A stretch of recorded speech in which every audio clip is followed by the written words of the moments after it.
Kasee na Owusu Adom TV ne yato so de yakoye nsamfofro emu na mampani adodan kwakufu ado se waje atomu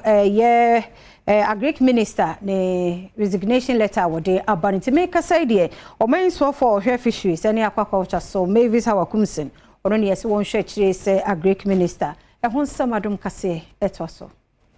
Abra Oswafo no hwe Agric ho ensem so Dr. Owusu Afriyie Akoto ede ne nkrata ekoto omampani anim se wo gyan ne dwuma akodi dwumadi efoforo no enum ana omampani enso ede abetu dwa se Oswafo no hwe afra dwumadi so Hawa Koomson ena sese won kohwe asoya ehwe Agric edwumadi so no ensemi de okruchi ede gu nkrata so no eye director of communications ewo omampani asoya Eugene Ahin ena de tu dwa se mrahwe bejania ono ena wo awutu senya east ono na sese wo kohwe Agric Asweye no wachiremu se enkrata Dr. Owusu Afriyie Akoto etrode koma omampani se wode ni dwumedie eto no omampani ensa aka na nanigi wo emo a Oswafo no edebeboa na Asweye no asisi wodi neni echire bebi foforo no